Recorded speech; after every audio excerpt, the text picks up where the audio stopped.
So lovely. Good evening, Zambia. Good evening, Africa, and warm welcome to the analysis program right here on KBN TV from Zambia's capital city, Lusaka. And I am your host, Innocent Piri. Remember, you are watching us via our DSTV channel 279, GoTV channel 279, 27 rather, and also Topsa Decoder channel 102.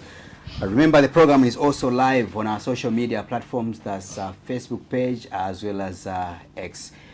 Thank you so much for joining us again as we come back onto your screens with some hot stories, as we did mention last week. Of course, we had quite a number of stories, and this week there is another different exciting package that has been lined up for you. So ensure that you stay tuned to the screens of KBN TV. And if you were out of the country, welcome back to Zambia. Of course, Lusaka, it is where we are residing ourselves in mass media area. Now we look at some of the stories that have been lined up this evening, and you have to be on standby. The Electoral Commission of Zambia, ECZ, has released a list of 70 new constituencies. But of course, the ECZ, the constituencies story will be tackled alongside the stakeholders meeting, which the Commission also held on Friday. Very interesting indeed episode that we covered as a KBN TV on site. But also President Hakainde, who was elected as unopposed at the UPND General Conference. Remember, this is a story that we've had as KBN TV, of course, in different shape, different angles. If you went to ask the former editor-in-chief of the Zambia Daily Mail, in Ambassador Anthony Mkwita, he will tell you that stories or news items, sometimes they change angles depending on how consistent you as a journalist you can be. They are also what we call developing stories. So the General Assembly of the UPND, of course, brought out some results. We'll tell you later on. Our number 3 will be looking at LUMEZI, former Member of Parliament, Honorable Mnia Zulu. He has finally spoken out after he was released from prison, and now endorsing Tonse Alliance brand MUNDUBILE, of course, who did also launch the Tonse Alliance Constitution on Saturday as of yesterday. We shall be looking at President Harry KALABA as well, who has notified the Zambia police to protest, or of course, notifying the Zambia police on behalf of his party, the Citizens First. So they will be protesting according to the Citizens First, of course, anytime from now. We shall give you the details later on. On number 5, we'll be looking at again the President Hakainde, who has reopens the Zambia-China Mulungushi Textile. You know the story about Mulungushi Textile. It's not new in Zambia. We've had leaders, of course, where they will close it and later on reopen it closer to the elections. And again, the following year, they will close it. Depending if at all an election is very far, but when an election is nearing, again they will reopen it. So we do not know what mathematics is there. My team will be sharing with us the story behind the Zambia-China Mulungushi Textile in Kawe, and we will be taking you somewhere else and looking at the controversial South African opposition leader in the Economic Freedom Fighters, Julius Malema, who was sentenced to 5 years imprisonment, but however Malema has appealed to that matter. So as we speak right now, Malema is still a free man until the procedure is followed from the magistrate court. He may go to the appeal court, the high court, up to the constitutional court as well. But of course, we shall be giving you some updates on the ongoing war between the United States of America and also Iran. Ambassador is here as the international relations expert. Ambassador, good evening and welcome to the analysis. Thank you very much, Brother Innocent Piri. We're most grateful to be here, and just ever so grateful to be with you, fellow Zambians, here in Zambia and beyond our borders. We hope we're going to have a good discourse this evening. We believe so. We believe so. You look nice, by the way. I like the bow tie there. I'm just trying to catch up with you, because the last time I did this is because I have seen, yes, yeah, you know, I mean, even your white shirt, that was my inspiration from you. Right. Yeah. Thank you. Let's welcome PK. Welcome to the program. IP, Thank you very much. It's always an honor to be here. I wish I was in white. You guys look angelic. Except Ambassador has a pipe. Of course. And people are saying he's smoking. Yeah, maybe just tell us about that pipe. You know, last week you were accused that I was you were accused, and somebody was you so know how unkind. mischievous people can be, Yes. ambassador. Yes. No, why how can you be conducting an interview with somebody who's busy smoking? Can you Maybe I'm imagine? just ignorant. No. But IP, you are our host. Eh. And the way I know how strict you are with rules, even when I am having a bottle of water, you will tell me, can you please remove the label? Correct. Because we are not advertising anybody for free. Correct. The IP is the same thing. Oh, there was a mischievous guy. But you know, we appreciate this. Yeah. Says, no, the IP, the PK, I respect you so much. How can you allow the ambassador to be smoking? So what is it? What why is it why now? did you It's carry Educate me. garnish. It's garnish. It's just like having a glass of water. Right. or a butter? Eh? Is there any smoke bellowing out of this? Of course, we are not smoking. We wouldn't have smoke in the studio. No, I know. that will not. And you know how strict Brother PK is. He can't even allow labeled water. So anyhow, I'm smoking right now. It's very violent. It's very Ambassador is so, very violent. just to make it clear, that is not smoke. Ambassador garnish. just garnish, as he says, and of course, just trying to make the conversation, interesting. There was Yes, PK. there was a gentleman who used to work for ZNBC, Mr. Chasaya. Yes. He used to I move with remember. A toothpick Yes. on his mouth. Yes. Wherever he'll be in a suit, but he still have he a still had toothpick. his toothpick. I So this is remember my him. toothpick. I see. Thank you so much, gentlemen. Let's get into it. I know that Comrade Mike Chula will join us along the way. It's been a jam-packed, week with a lot of stories on the table. We'll start with the commission. ECZ announced the 70 new constituencies after carrying out a delimitation exercise, which of course began in February thereabout, and of course finally we can simply say the commission has completed its mandate that is enshrined in the Zambian constitution. So they have finally released the delimitation results, and coming up or giving us 70 new constituencies and also some wards which have been demarcated. Let's begin from there. I'll start from PK. Your takeaway. My takeaway from the acrimonious constituencies. I call them acrimonious because how they came about. Right. They are a brainchild or an offshoot, if you like, of the contested Bill 7. If Bill 7 had not gone through, as the president said, if we did not win, if we did not manage to pass Bill 7, we would have lost the elections. Nothing to do with him in Galato. I don't know. That's what Mwetwa said. What so I believe know, that. what I know is that had Bill 7 not gone through, we would not have had the 70 constituencies. So they are very contested. Many people have celebrated that they have been evenly distributed, but I wish to parrot the mind and thinking and thoughts of one respected son of the soil, in the name of Dr. Sishua, who says it is actually, he calls it rigging elections legally. So you cannot blame anyone. There is a constitutional provision to this, but it's how he breaks it down that makes you to open your eyes.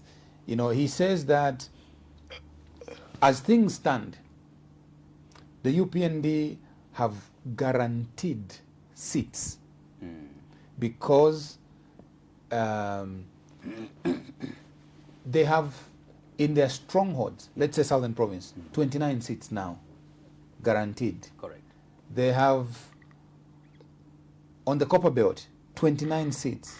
They have in the Eastern, 29 seats. Then they can contest for Other constituencies. Yeah. yes. So according to But Sishiwa how? Sishiwa, I according want to us to Sishiwa- break down that statement again. How? So according to Sishiwa Sishiwa, he says they have secured their seats. If you look at Southern, Yeah.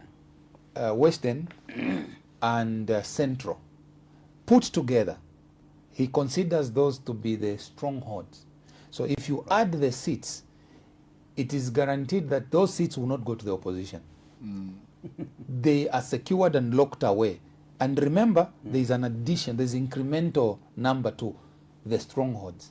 So they've got an upper hand in Parliament. Then he brings in the question of proportional representation. He also argues that proportional representation, because of the fact that the winning candidate has more numbers than the number 2 and whatever. Correct. Okay? He says if President Hichilema wins, for instance, he is likely to lift more numbers based on percentage contribution from the proportional representation. If you add those numbers to the new delimited total Areas. figures of 226, if you add, you find that UPND will have the majority and control of Parliament. And his argument in his conclusion is this is exactly what Bill 7 intended to achieve. So that it can guarantee the UPND majority numbers in Parliament, so that if they wish to change the law, they can easily vote with a majority vote in Parliament, because they will most likely be dominating the House. Even if the president loses power, UPND will still be in control of Parliament. So, Wow. so that is what I wanted to mimic, Right. parrot. Those are not my original thoughts. Correct. They are the thoughts of Dr. respected Dr. Sishiwa Sishiwa, and he researches. And I cannot doubt his thinking. I would like to think that there is a lot of sense in what he has projected and predicted. Now, I don't know, but I beg to differ with him. Me, I doubt his thinking. And here's why. If that is the case, I know, Ambassador, last time he talked about tribalism and tribal voting. These are facts. When you go to Kenya, tribal politics is quite, high.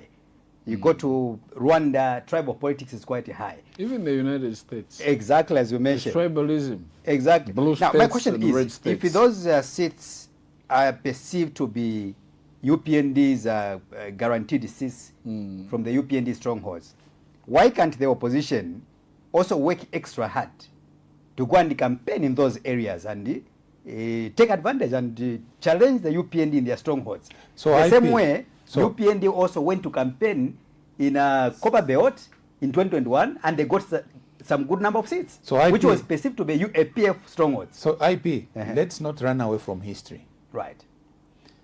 Historically, since the days of multipartism, the UPND Yeah.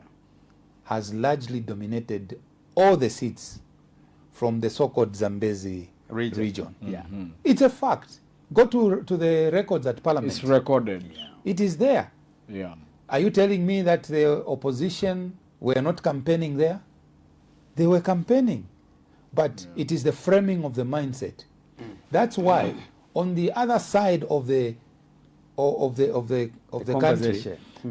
Dr. Sishiwa Sishiwa has argued that there is more democracy elsewhere than on the Zambezi region, because Right. it is easy for UPND to penetrate Into the north. into the north, into the central, east, where and the east. people are more democratic. Yes. Unlike on the other side, the history has consistently shown that they would rather maintain the status quo. So even if you want to send the Citizens First there, PF there, Tonse Alliance there, it is unlikely. In fact, there is even now a notion amongst the opposition political party. Yeah. Don't waste money spending money campaigning in this side. Rather focus where you know you can scoop and win some. Even the UPND, they don't have to campaign where they're strong.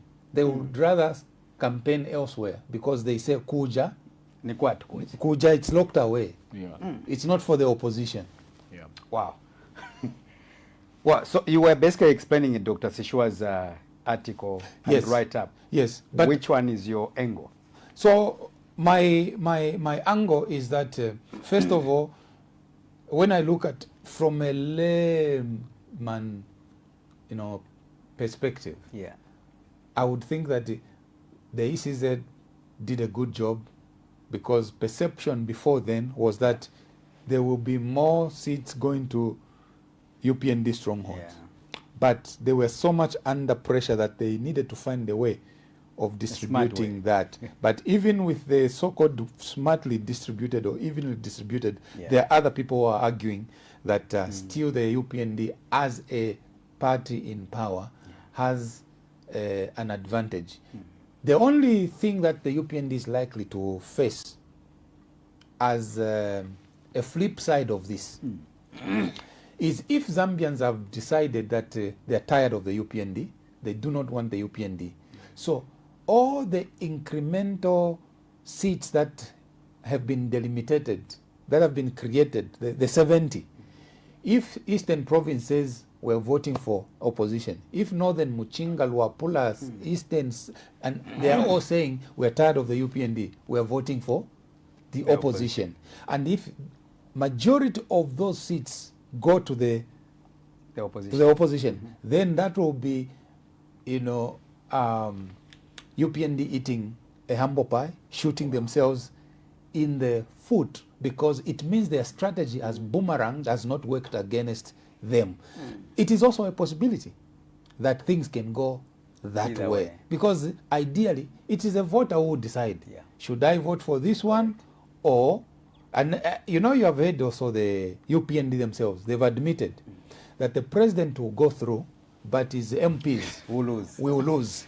So if that is the truth, then the president will preside over a parliament that is not balanced, where the opposition will be in the majority, and you will have a huge battle to pass any potential legislation changes in parliament if the Zambian voters decide to vote and give the new seats to the opposition as opposed to the UPND. Because now they know, based on this revelation from the learned minds like Dr. Sishua, the learned minds like Professor Anton Mkwita.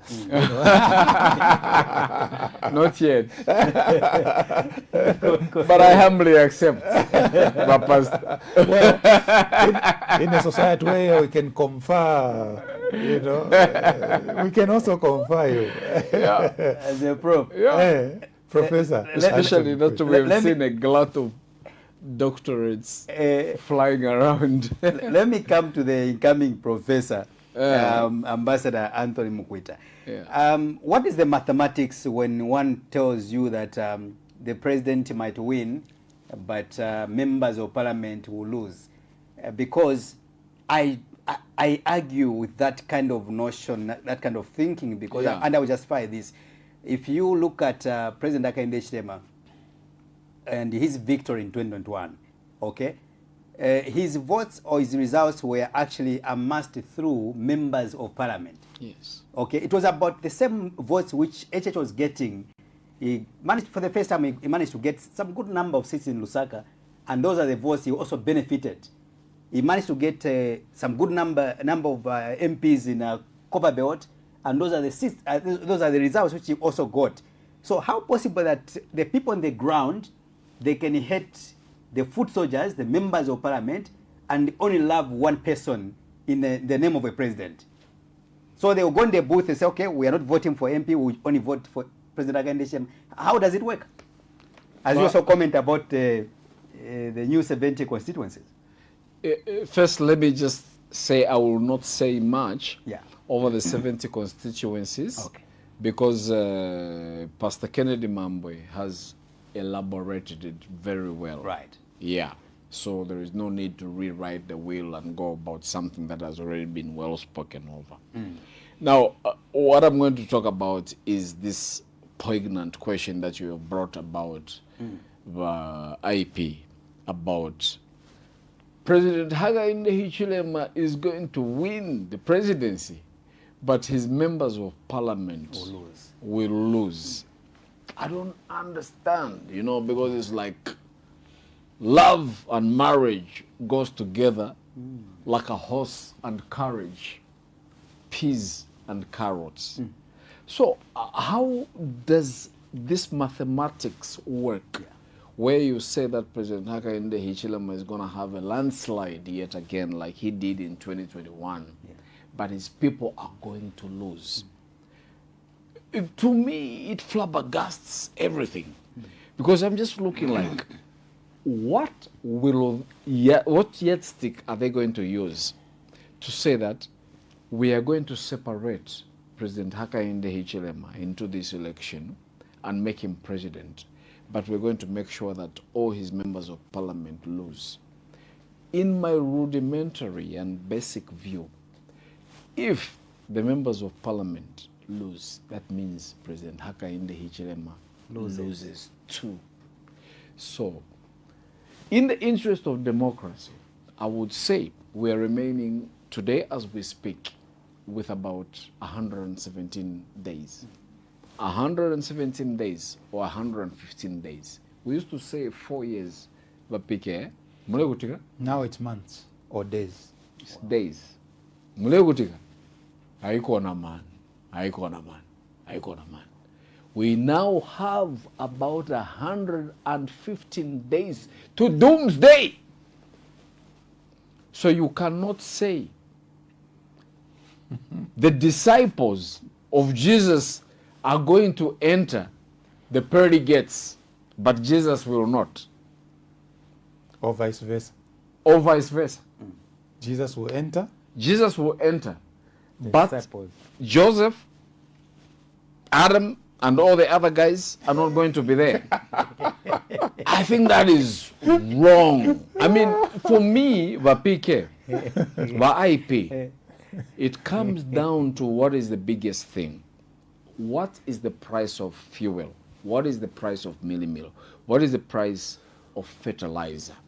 But because you told me to be brief on this issue, Correct. I will just say that it's going to be a tough contest.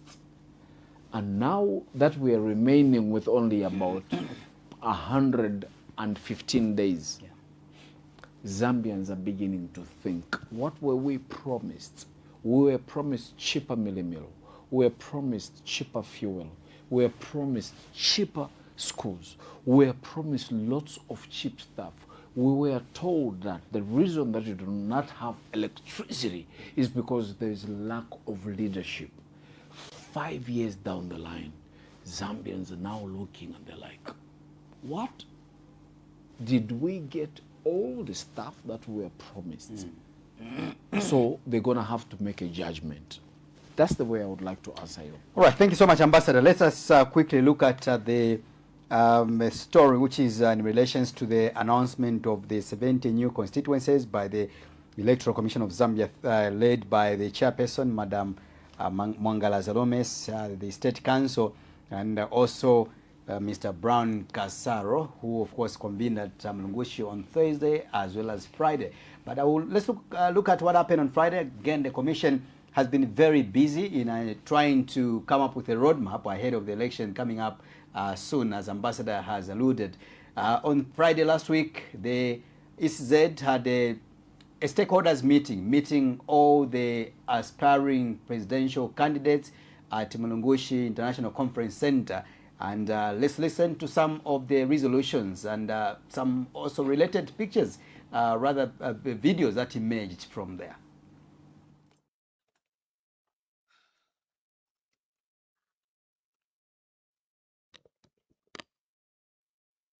Ladies and gentlemen, or should I give the media a little bit of time there? Are you okay? Media, are you with me? I'm told 2 minutes.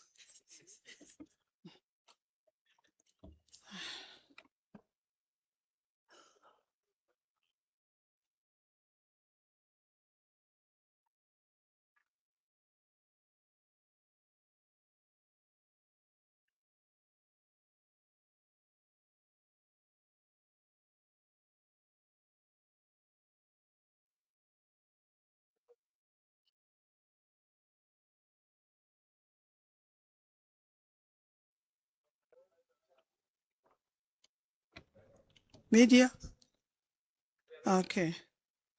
Ladies and gentlemen, I think we have come to the stage where we need to know what has been discussed, agreed upon, what the position is on certain matters.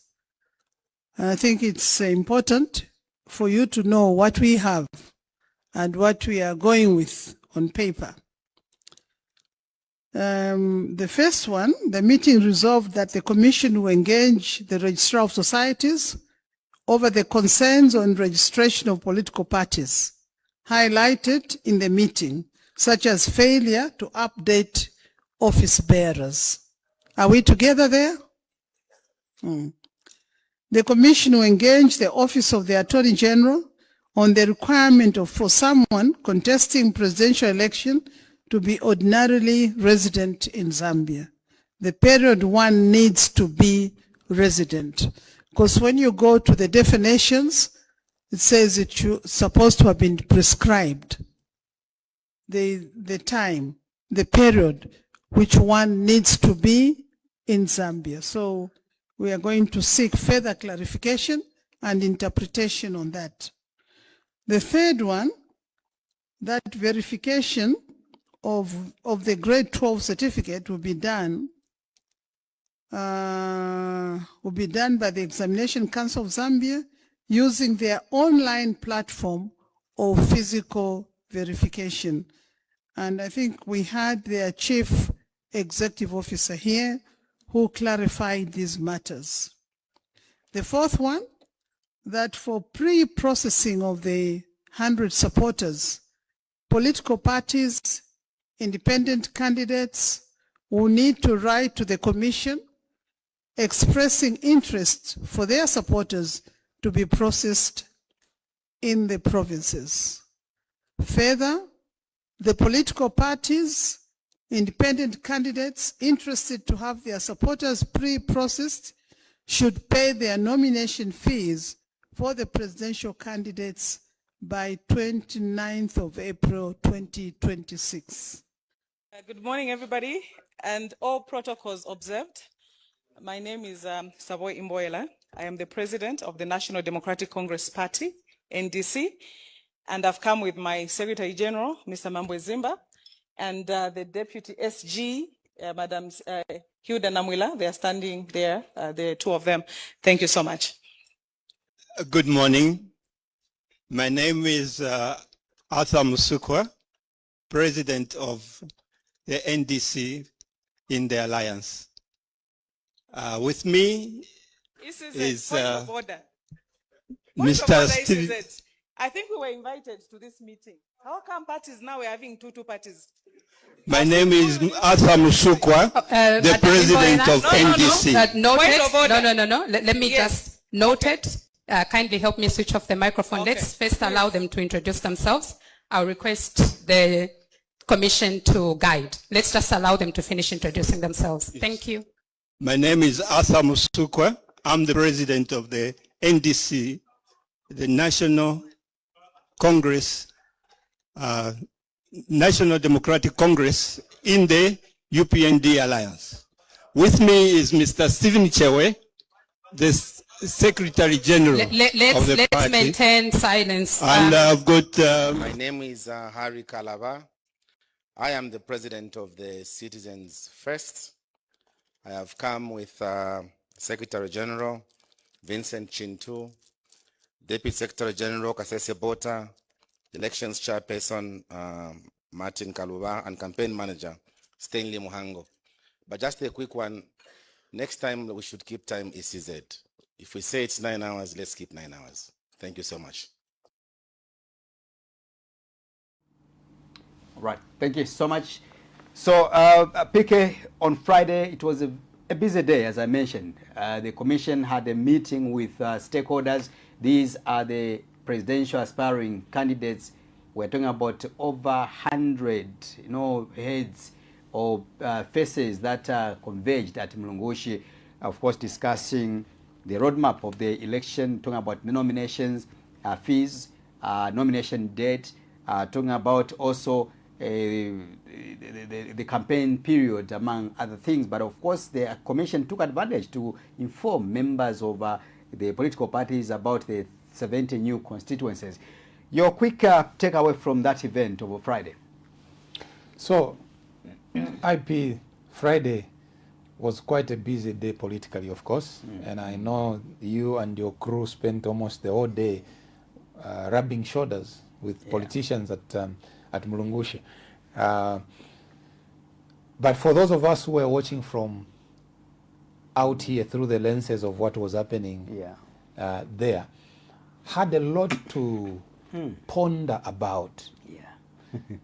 And it would be very difficult to discuss the events of Friday without bringing them into context. Right. First of all,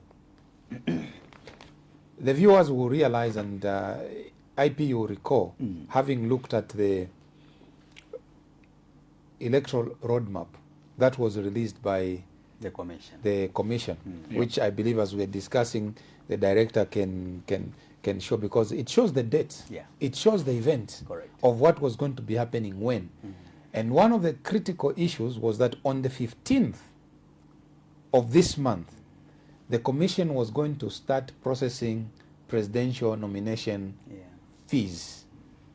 1 week was given to that process, from 15th, if I recall, to about 29th. They were going to be processing. This meeting was never part of the roadmap. I would dare say it was an afterthought. But what informed the afterthought? We are aware that politicians, no one complained to the commission about the roadmap. By the time the Zambia We Want and Tonse wrote a letter of engagement with ECZ, ECZ had already called for this particular meeting. And in their response to what Mr. Mohavi Lungu said and informed the public, was that ECZ says we have called for a meeting already on the 17th. Okay? On the 17th. So we will discuss whatever you want discussed at that there. event. So the point I'm trying to make is that this particular issue was never part of the agenda. What we know, as I said, on the 15th was supposed to be the commencement of processing of presidential nomination fees and all of that. However, we are also aware that there is a big event that was happening on the 15th itself. What is it? The UPND General Assembly. The UPND was holding a General Assembly, which means the UPND were not ready to fall within the calendar of the ECZ, because by the 17th, by the 15th rather, the UPND didn't have a presidential candidate. Because the General Assembly had not yet taken place and endorsed who should be the candidate. So one would wish to stretch the imagination that there must have been some whispers in corridors to say, to accommodate the UPND to have their conference on the 15th, you need to have an unplanned for event on the 17th. Because then by that 2 days, UPND would have had a candidate. Because there is no justifiable reason why the ECZ called for this particular meeting. Now, aside from that, it is the circus that ensued. And it became the talk of town. And according, again, I love sometimes to read the articles of Sishua, not as if I don't have a mind of my own, but I like to see what other people see that I'm not seeing. Oh, it's got quite a lot of depth, PK. Yes. So, Yeah. according to Shua, he says, don't fall for the bet. That was a scheme. It was planned. It was a script, but it was badly executed. According to Shua, he says that script was to say to the nation, behold how unserious the opposition in Zambia is. He had his own conclusions that some of the people who made the noise that they made were probably scripted into the events of the day. By who, we do not know. Because he too doesn't say who he is accusing of having plotted, that. But when you really critically think about it, he might have a point. He argues that you can't, first of all, when the opposition presidents were going in, I'm told there was a register at the Yes. you were there. Yes, I there was. was a register. Correct. So he says, if there was a register, Let me not disturb the pastor, but there was a guy who was like, hold on, Ambassador. Please go. Come. That's a presidential candidate. He's a presidential candidate. So please proceed, Mafik. I just wanted to just.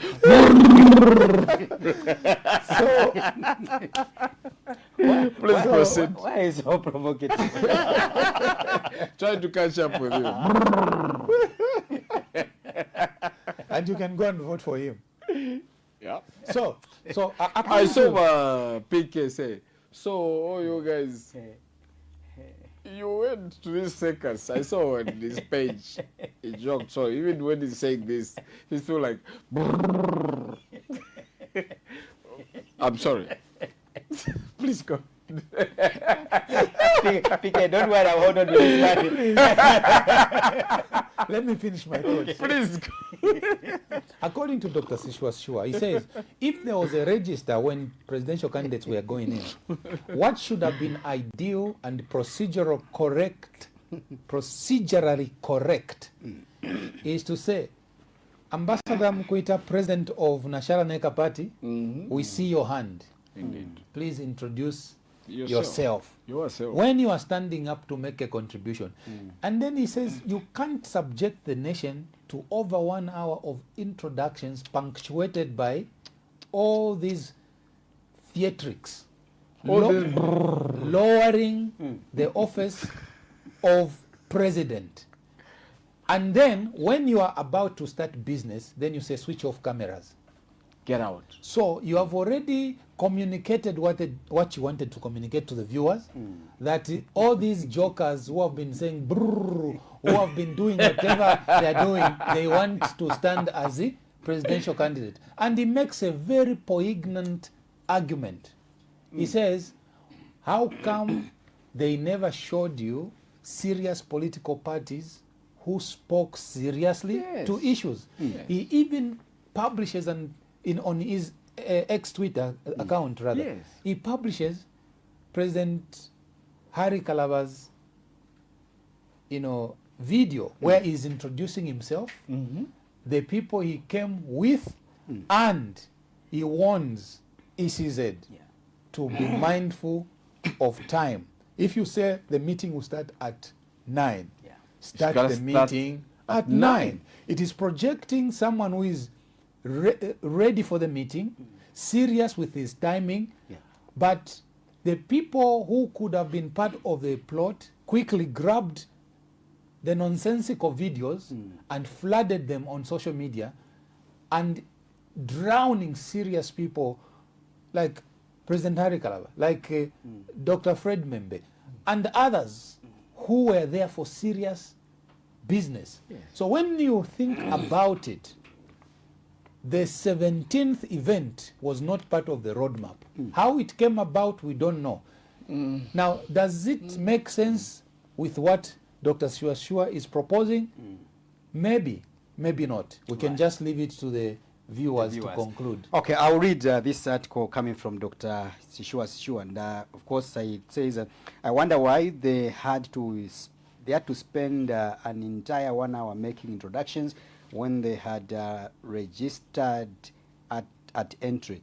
Only those making submission should have introduced themselves by, but they left the introduction ran live on ZNBC and then switched off the substantive discussions.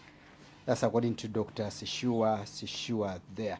Okay, so Ambassador, your take over the events which characterize, maybe before that, let me just run through, because talk about time and our matters to do with the seriousness. Let me just play this video of President Harry Kalaba and of course a few other stakeholders in that regards. Yep. Let's have the videos.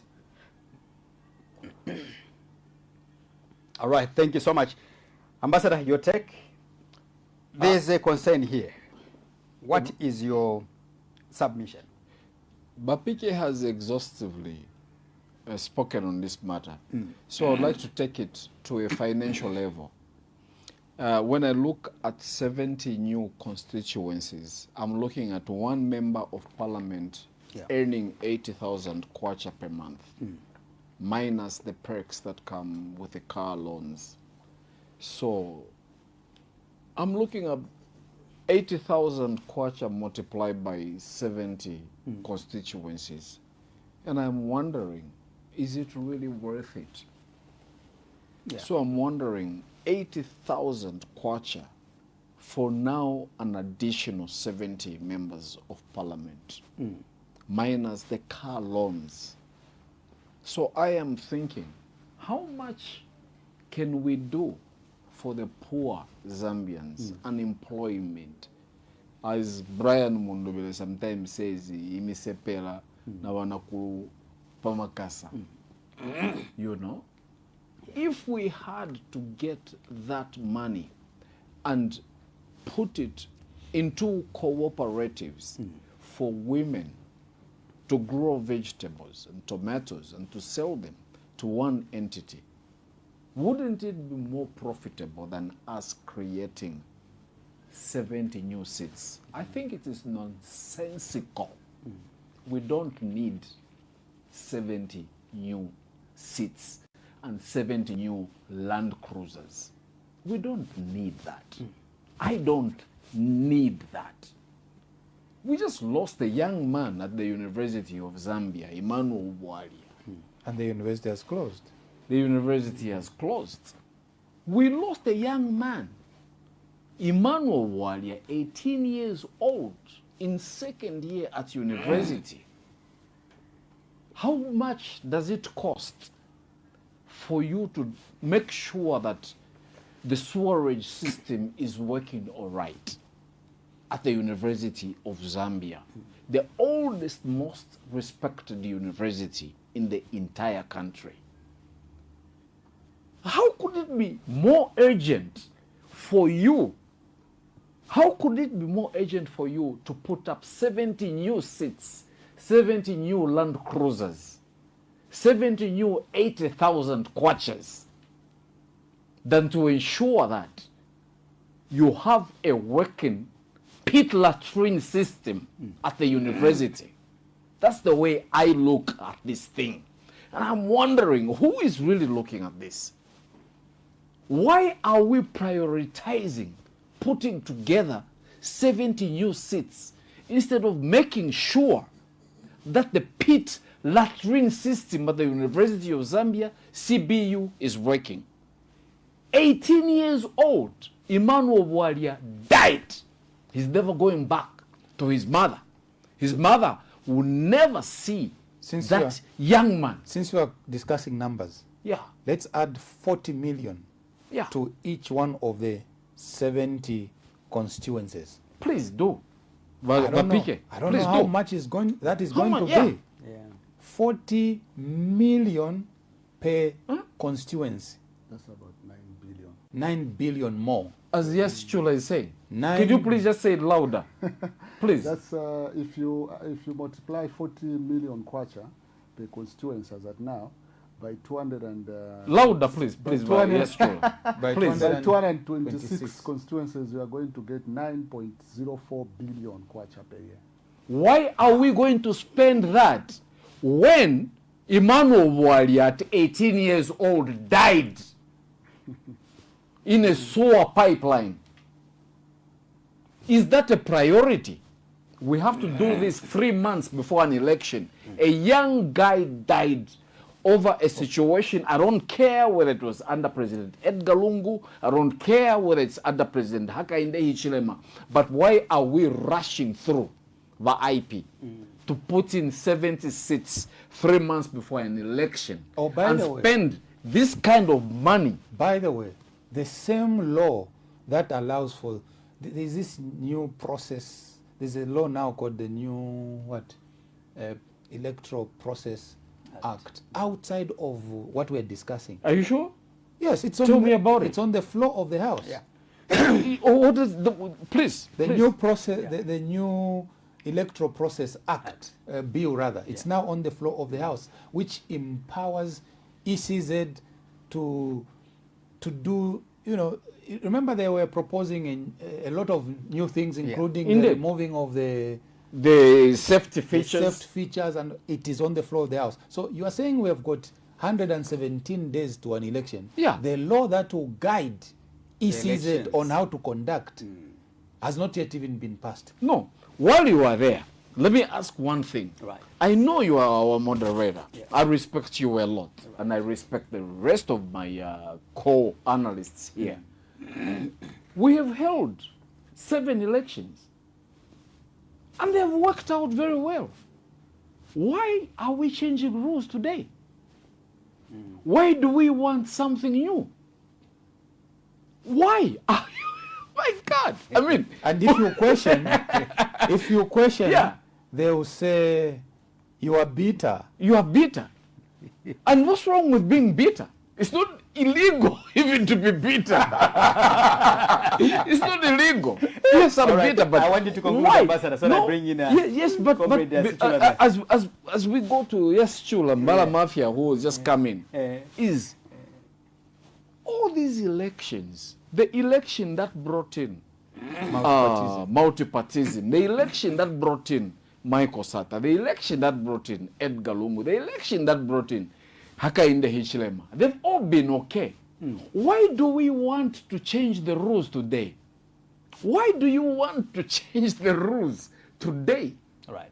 Why? And especially 3 months before the elections. Why? Is there anything that you have just discovered all of a sudden? It can't work. After all these 60 years, you just decided that if we don't change this, there will be no more going to the moon. This one will stop America from going to the moon. Zambia must have a new law that tells Electoral Commission of Zambia how to conduct so that America can continue to go to the moon. Otherwise, if it wasn't that urgent, we could have gone to elections, as you said, based on past laws that exist. It's been okay. I don't know what let's bring in Comrade Mike Chula. Thank you so much that you already unveiled yourself with those interesting figures you gave us. But welcome, Comrade, and good evening to you. Thank you very much, IP, and good evening to our dear viewers and my fellow panelists. Quickly, your take about what transpired at Mulungushi last week on Friday, the stakeholders meeting between ECZ and presidential aspirants. What do you pick from there, from where you stand? I know you followed that event. Well, I did quite follow the proceedings, and when the videos of those Zambians who formed political parties were trending online, I paid particular attention, and I thought, at what stage did we have such a situation where we have so many political parties that some of them I've never even heard of them. I just heard them on that particular day, such that the likes of the likes of John Sangwa could not have it easy to register a political party. Imagine. But we had the likes of the so-called radicals and the other who moves alone because of security reasons. Because of security reasons. So doesn't even make sense. So I started asking myself to say, but how is it that him, had it easy to have his political party registered, and John Sangwa, Can't. a state council, Respected lawyer. respected lawyer in this country, failed to have his political party registered. So what I concluded was that what I concluded is what I called the 2 Ds. It is not by design that we saw what we saw. It is because of the dictatorial tendencies that are prevailing under the UPND administration, that you are going to have non-entity political parties be given a privilege and be exposed so that the Zambian people begin to look at Zambian opposition political parties as not having substance. Because I asked myself, and I did actually even post on my page to say, I think serious political parties did not misbehave. And the videos, I saw one of the videos yesterday on KBN showing Mr. KALABA respectively presenting himself.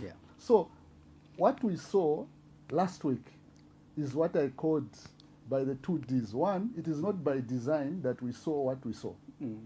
There's a purpose that we had to see what we saw. Then the other D is the dictatorial tendencies under the UPND administration. Tell me, when did you see serious political parties given a chance to mobilize? Tell me. I give you, as I wind up, I give you a scenario of what used to happen during the MMD administration with the late President Michael Sata. President Michael Sata could lose election today, the following day is campaigning. Have we seen it happen under the UPND administration? We have not seen it. This is why I'm saying there's a D. There are 2 Ds. Design. The UPND has designed to say things are going to move in this way. And the other D, they are using dictatorial tendencies that you and I, if I want to register a political party and I'm seen to be very vocal and I'm going to offer them credible checks and balances, the registrar of societies is not going to make it easy for me to register. Those are dictatorial tendencies. Because under a normal governance, the democratic society, I think it should be easy for John Sangwa to register his political party, the same as the radicals who have managed to register their political parties. So those 2 Ds are too critical in what we have seen happen under the UPND administration. I saw Peter, you were ending. Just something I thought we cannot run away from this topic without making mention. Two quick thoughts. One, I am piggybacking on what Mike has submitted. That one of the resolutions that came out of the meeting yesterday, read by the ECZ chairperson, is that ECZ, we are going to engage the registrar of societies about updating the records of office bearers for political parties. Very correct. When ECZ itself, when someone tells them to do something, they say, don't interfere in our operations. We are mandated by law.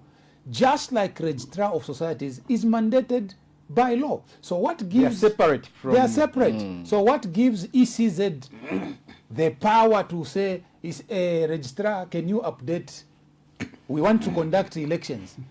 If it will take ECZ to interfere in the operations of registrar, and the registrar himself didn't see the need to do it, either registrar has to be fired or the systems are broken. That it has to take Mrs. Zaromes to write and say, oh, we have received a complaint from this political party A and political party B. Can you quickly update? I am wondering why it has to take ECZ. That is the question. When the registrar is empowered by law to do that function, ECZ is also empowered by law to do electioneering. So that is the point I wanted to raise. My last point on this aspect is that what happened yesterday at Mulungushi is an indictment on the Electoral Commission of Zambia. Because, let's just back up a bit. If they had gone by their schedule, their roadmap that we showed earlier, of starting to process presidential nominations on the 15th, what would they have done when UNIP turned up two factions, MMD turned up 2 factions, PF, NDC turned up 2 factions. Who was sending out the invitation cards? That is my question, Ambassador. That this is an indictment on ECZ. Either they did it deliberately, or they didn't know what to do to create a circus. Because if you are going to be processing nominations, you cannot invite 2 factions from the same party. ECZ, I think you lowered the bar, you exposed yourself, and whether that was deliberate or not, it just goes to take away the credibility of the institution and raises more suspicions, as people have been suspecting, that some of the people at ECZ do not have the love for the nation as to preside over a free and fair elections. ECZ, you can't do that. How are you going to collect nomination fees? From 2 factions? 2 presidents from UNIP, 2 presidents from NDC, 2 presidents from PF. Is it 3 actually?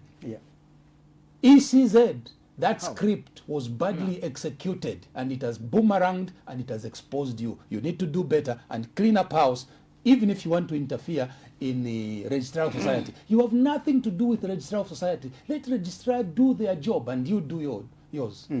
So, gentlemen, I think I read a wrong article coming from Dr. Seshua. Let me read now the actual one, the correct one, where it says the specific opposition leaders were sent, or were shown at Mulungushi International Conference Center yesterday, were sent there for a reason. Just see the way they behaved, and now, and how the message, how those videos went viral. The whole idea is to send a message to the country and beyond that Zambia has no serious opposition leaders. If you check at the Registrar of Societies, you will find that many of those political parties do not even exist. They are not even registered. They were just carefully picked from here and there and given a few coins. If you analyze the whole thing, you will note that no video of serious opposition leaders, including introducing themselves, went viral. Both the rogue media and the private but co-opted ones were busy only circulating the specific opposition leaders. Right. So that's what Dr. Seshua is. Now, I want us to just look at it from a different angle. I know we are also concerned. I think, PK, you are concerned. Comrade Mike Schula is concerned. But there's where, for me, I will not bite my eyelid. I differ with this article. Let's start from there. I hope, Dr. Seshua, you are watching. The question I have is that it's not the first time that we are seeing, those what we call non-entity leaders finding themselves at a meeting like that one. Okay? If we have covered elections from 2016, you'd realize that you would see from nowhere for the first time to see people misbehaving in such a manner. These things have been there. I don't want to begin to mention names of people misbehaved in 2016 at the stakeholders meeting of ECZ. I don't want to mention the names of the people that also allegedly misbehaved in 2021 in the presence of Edgar Lungu at Mulungushi. They behaved in the same manner. So that's number one. Now, should that be the mandate of ECZ to say, because you look like a non-entity, or because you're not popular, so don't come to this meeting? That's number one. But the other issue again, I want to believe, that is me now, the work of the ECZ is not different from us, the media. If you go by the Electoral Act, during an election, they will tell you that be inclusive. So if I'm going to invite, for example, a radical president, Vincent Chaire, to come and sit here with me, it means I'm following the Electoral Act or procedure, as it were. I'm being inclusive because that political party is registered with the Register of Societies. So it's not within my mandate to say, Ambassador, you are a non-entity, so you can't come here, you can't come for an interview. I hope this is making a bit of some sense. That is me now. That's No, you. the point that is Shua raises is you can't subject the nation to 1 hour of live television of comedy. Of seconds. And then when, IP. Yes. And when now the nation wants to hear why you We called know the he was meeting, talking about inclusive. you understand? Yes. Yeah. When you want to tell the nation why you called this meeting, then you turn off the cameras. Correct. That's why there was a protest, even from within, to say, why are you sending away the media? Yes. You can't just let the media see, oh, this one, a non-entity has introduced themselves as a political party leader. Let it end there. No. People are interested in substance. How will be their submissions they are going forward? Exactly. So your argument genuine, but doesn't take away from the substance that Shua raises. We could have excused him if the ECZ said we allowed the introductions live, we're also allowing the deliberations live. Let the members of the public make their own informed judgment. But you can't allow this and close off that. That I was upset. I'll tell you one thing, and I'll mention this on TV again, live to the viewers and the ECZ. I was very upset because the moment you begin to switch off the cameras during the plenary discussions, believe me, I even spoke to some leaders in there. I said, for me, I don't blame the ECZ. Okay? The behavior by the ECZ, the misbehavior by ECZ to switch off the cameras and chase away journalists from this plenary discussion is because you people, that leader, I told him, I said, all of you in here, you are cowards. Because you should have walked out. Look, somebody tells you, can you remove the cameras? Do you know what it means? You are killing the spirit of transparency in an election, whether you like it or not. So what will happen during an election if they said again, they will be doing the same? No, the media It's can like go shutting out. down the internet. Exactly. Shut down the internet because they're transmitting unverified Exactly. results. No, So no, it's because they're transmitting the truth. So I mentioned to the ECZ, It will be unverified. I mentioned again to all the political party leaders, I hope you are watching. For me, that behavior you allowed, I think it was unacceptable, but I don't blame them.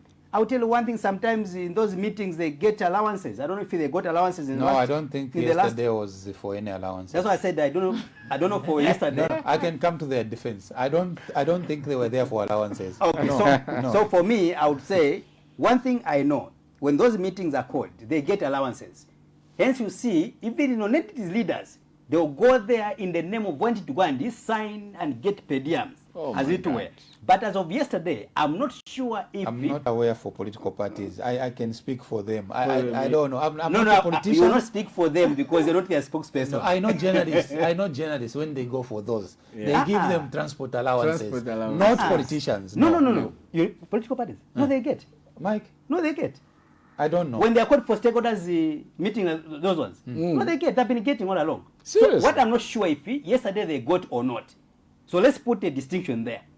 But they get allowances whenever they are called for those meetings. But what I'm not sure, I want to repeat, it is whether yesterday they got allowances. They didn't. so separate the two. No, I'll tell you what, IP.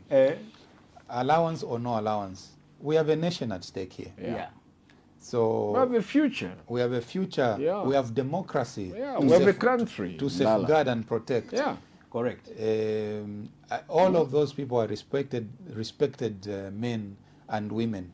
There is no way they can shut down democracy based on a perceived allowance. Even the guy who is no. Comrade, we have to go. We have spent too much time on here. Please, less than a minute if you can. Okay, one thing that 15 seconds. My point of view was that this thing of the ECZ sending away journalists has been happening. It was not the first time this was happening.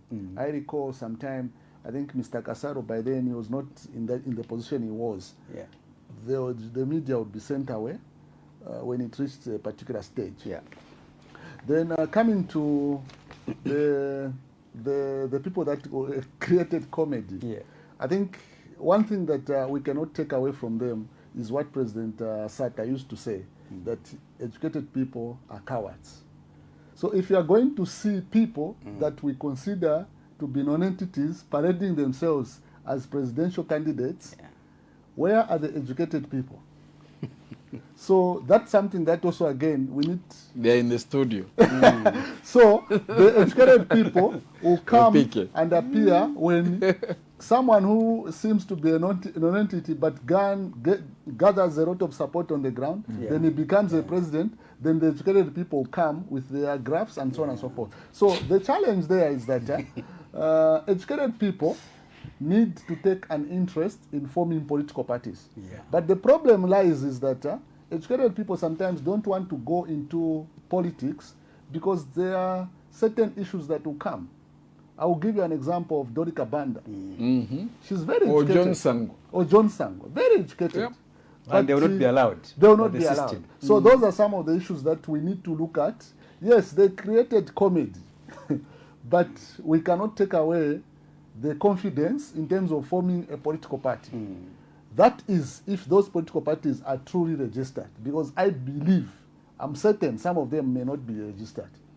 So those people, again, if we followed the due process of the law, some of them may be caught. So can we not report some? Can we not report some of them to police if we find that they were masquerading? Masquerading, giving false information to members of the public. Members of the public. I'm certain some of those political parties. I like your suggestion. Yes, some of those political parties that we saw. It's impersonation. Yes. Because IP and Ambassador and PK, you saw that bodybuilding guy who introduced himself as a leader of the political party. Why did his Secretary General refuse to stand up? Because how did he even get the invitation to begin with? How did he get the invitation? Because if I'm a Secretary General of this political party, I must be proud, confident, and stand up. But why are you hiding?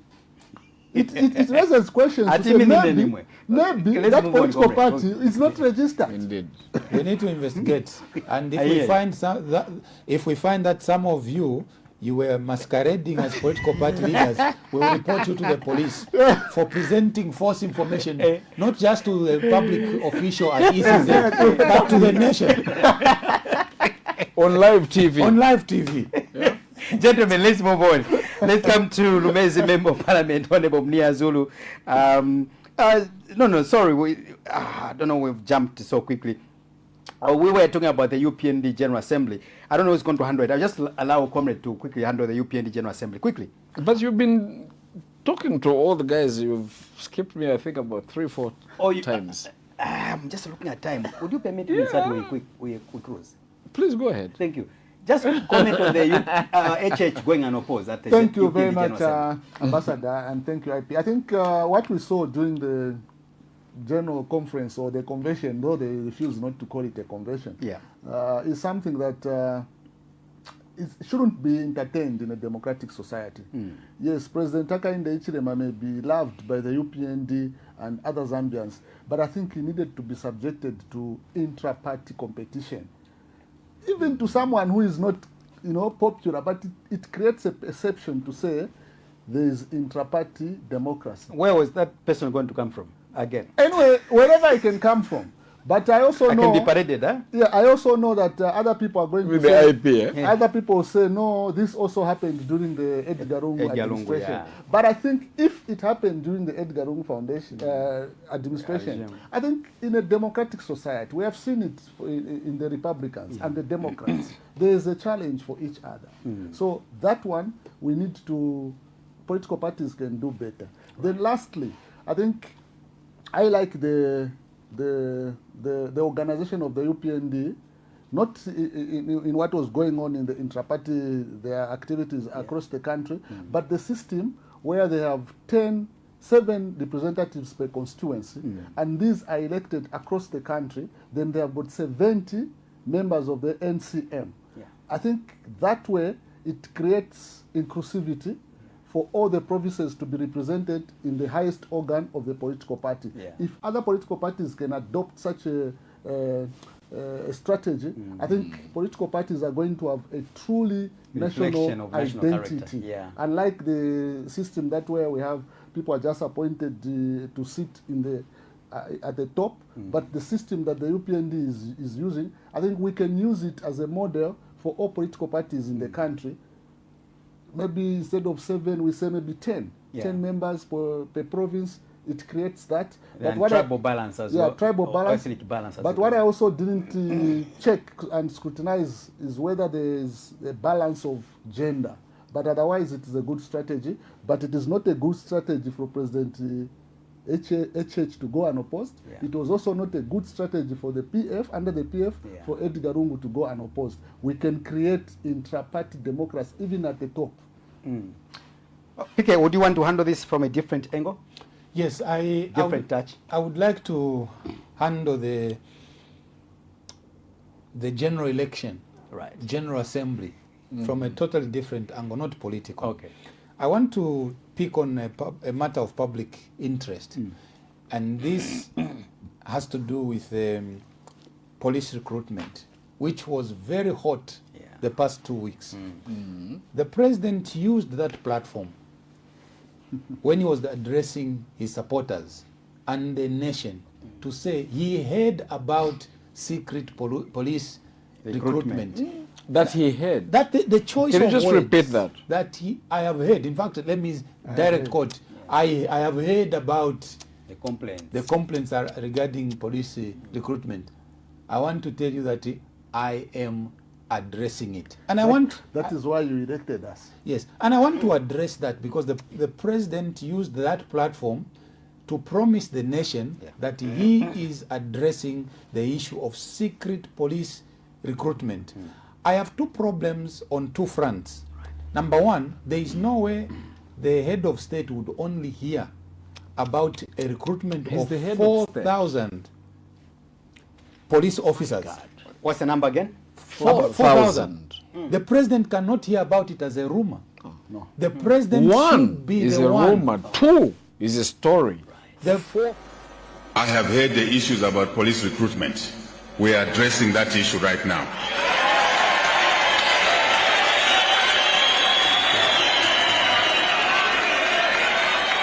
That's our job. That's why you put us in these offices. But here's my message. We are the government that has been recruiting from across the country. The government before us never did that. You never knew when there was recruitment. You just saw people working. 1,000. the president should have been the one to approve and sign it off. For if you check with all the places where they're training them, the food had to be bought Of course. in advance. Uniforms. Boots, and mattresses.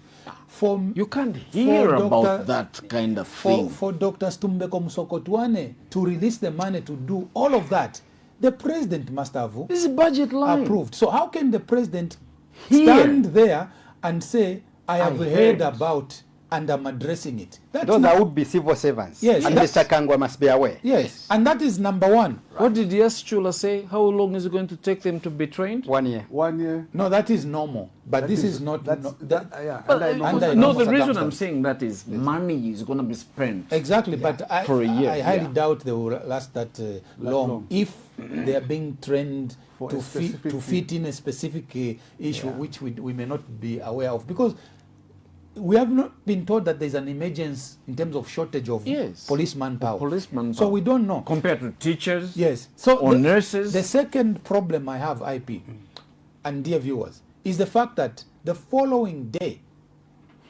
the Minister of Home Affairs went to Parliament and issued a ministerial statement and said, there's nothing sinister about the recruitment. The process may have been flawed, admittedly so. However, we used a database. Now, here is the challenge I'm having with all of that. First of all, you have the head of state who has promised the nation that is addressing this matter. As far as I know, he has made a date with the Zambian people. He is supposed to come back to them and say, I promised you that I am addressing this matter, and this is what I have directed. But to hear the Minister of Home Affairs go and say, we recruited and there was nothing, it's like he's taking away the authority of the promise of the head of state. So now my question to the government is, should we trust the word of Mr. Jack Mwimbu as the last word on this, or should we still hold the president to his word that he is addressing this matter? If he is addressing this matter, when is he going to come back and tell the nation? Or did he say that to just manage public relations and let people excite the cadres manage in that the auditorium people and say the president is addressing it? And then Mr. Jack Mwimbu will go and say that on parliament, and then the president will come and say, but you heard my minister said. But did Mr. Mwimbu speak the word of the president, or it was his ministerial statement? As far as I know, as a Zambian, I'm waiting for the word of the president. He promised me that he's addressing this matter, and I'll be waiting. I love what, Piki, I think the introduction you have given. The people, I mean the procedure. The procedure is just too tight. Exactly, it's too tight. You can't overrun it in any way. Yeah, and also, Piki Ambassador, you said the president, he can't say, I have heard. No. Because he's got two. He's the president. He's got two deputy inspector generals. He can't heard. He's the president. There. Yes. So the question, how can he just hear about it and not be fully aware? No. And also remember, the police commissioners, they report to the president himself. Yeah. Gentlemen, let's just think a bit, and the viewers, let's pause a bit. But that's why we're discussing. I think it's my turn now. Let me just. I think, yes, Chula, let me also get my word. You guys have been talking. Please, I haven't said anything. We apologize to you. Yeah. The thing is, 4,000 policemen is a lot for you to employ without putting up a public advertisement. Yeah. That's the first thing. This is a challenge now to Brother Cornelius Mwetwa, the chief government spokesperson, to come and put some light onto this issue. Brother Cornelius Mwetwa, can you come and perambulate in your usual language and come and tell us what this issue is? It reminds me of Clayson. Because the president promised. Yeah, Clayson, you are the president's spokesperson. You can issue one of your glamorous statements on this issue. Who are these people that you are employing whom you did not put up an advert for? They are going to cost all of us money. It reminds me of one other issue. People have forgotten about it, but my older brother, Dr. Fred Membe, had raised an issue once, about 6 months ago. He said he was very concerned that President Hakainde Hichilema was saying that he was going to recruit Zambian National Service officers. I think about 3,000 of them.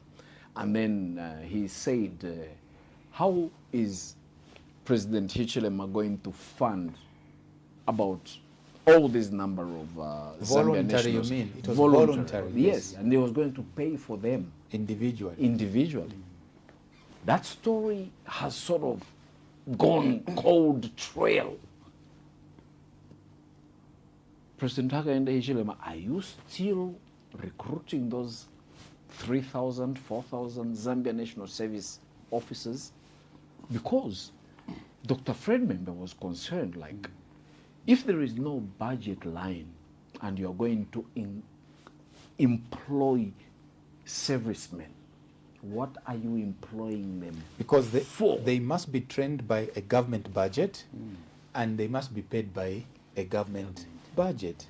But if you, ambassador, you say, I'll pay for you voluntarily, but maybe when they graduate, we must transfer them to a government facility, that's the ambiguity there. I end there. You've finished. So let's end. And but also, there's also something that the president said, which is not truthful. I'm sorry to say that. Okay. Because the president did say that in the past, there were no advertisements for police recruitment. Yeah. I don't think that is true. No, it's not true. It's not true. Yeah. So what the president... What are you saying? Wow. Are you saying the president lied? Are you accusing the president of lying? He didn't say he's lying. He said it was not. He said it was not truthful. It was not factual. So if it was not factual, what is it? No, it was out of context.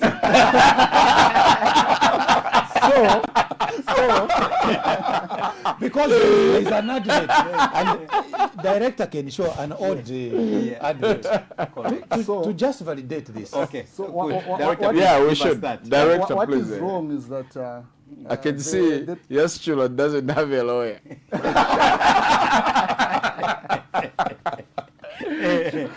So, you know, what that does is that it creates a bad perception about past leadership. Yeah. But you cannot create a dent on past leadership when actually you have allowed some of their children, the likes of Kapanji Kaunda, the likes of Andrew Banda, to sit in your government, but you are giving a picture to say their fathers, when they were in government, they never used to advertise jobs in the public service. That is not correct. And it is not unifying the country. Because someone someone who is going to look at it to say, so when Kaunda, Chiruba, they never did all this that the president is doing. They begin to have negative energy towards the sons and daughters of these presidents. So to me, the president did not, he didn't unify the country. And from that advert, I think our viewers can see that there were those advertisements to say Zambia Police, ZAF, ZNS will be recruiting. So that's how the nation needs to go. Whenever the president is speaking, he must be mindful that I'm not speaking to my supporters only. I'm speaking even to those that do not support me. So if I speak the truth, these that don't support me are going to come on my bandwagon. Maybe you were just aiming at exciting his cadres, no? Because by then he was at Mulungushi, where he was campaigning, being elected as an opposed. Yeah, it was campaigning. Candidate. That was a campaign. So for him to say, I have heard, it's like he spoke like a minister, if you ask me, like a PS. In my view, he should have given a directive. Yes. I've been listening and I've followed this debate and the concerns. And therefore, as a president, I want to give this directive to the Ministry of Home Affairs to say, let's restart again. But you know, direct, not have heard and I'm looking. You know, IP. The president is the commander-in-chief. So why not command? Give a command. The president is a commander-in-chief, so he cannot expose himself to that ignorance that I've heard. Nobody's exposed himself to lots of ignorance and lots of times. Like PK has said, there's a budget line. And let me just conclude by saying, if a minister, that's how I want viewers to look at this. If a minister is going to travel out to his or her constituency, do you know that they get permission from the president? Yes, they do. To say, Mr. President, I want to go to my now, constituency. Imagine 4,000 people to be trained and they are going to use taxpayers' money. And the president not doesn't to be know. aware. No, he just heard about it. He just heard about it. So you can't crucify him. There was a song, eh? I heard you the first time, you're blowing my mind, said enough.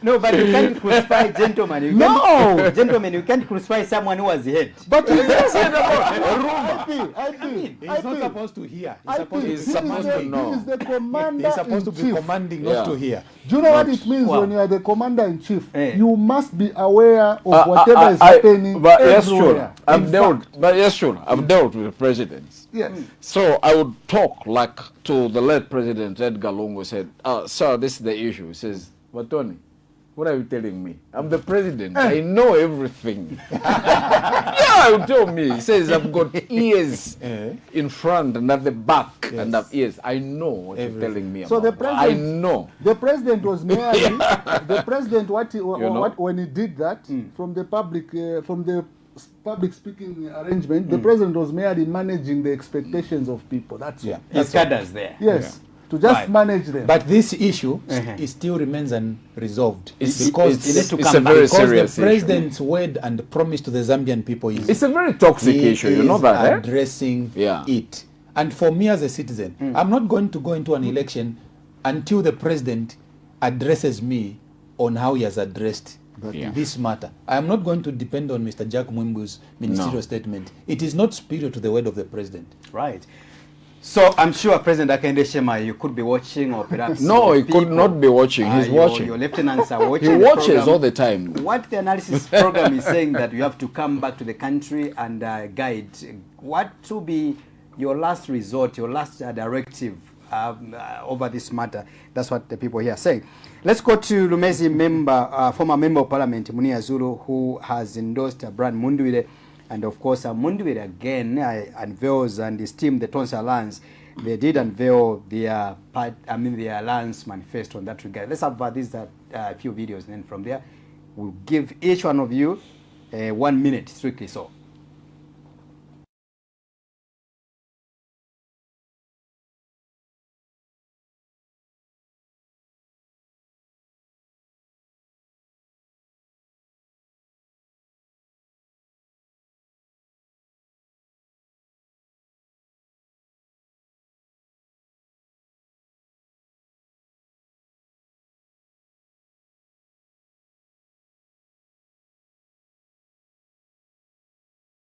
We do not just launch a manifesto. We ignite a national awakening, a call to rebuild, a call to unite, a call to rise together as one Zambia.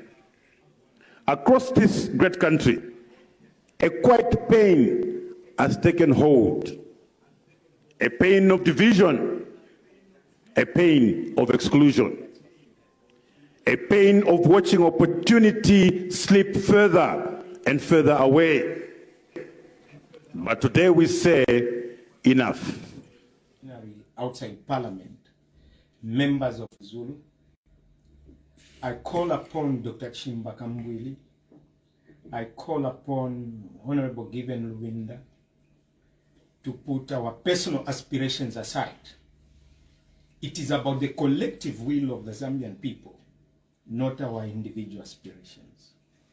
I call upon every well-meaning Zambians to join us in working with Brian Mundubile. Brian Mundubile has been accepted by the Zambian people, and we know that the state apparatus will do everything in their disposal to block his candidature. But together, we can no longer afford to betray the Zambian people. It's time to start working and deliver this country to our promised land. We must say no to these state abductions. Some of you will not even survive 24 hours in prison after August. I'm not here to say I was detained for what. I don't harbor hate. I've forgiven whoever did what they did. But we've got, I'm not for sale, and the worst case. Enough of division. Enough of politics that separates our people. Enough of an economy that leaves the majority behind. This manifesto is not just a policy document.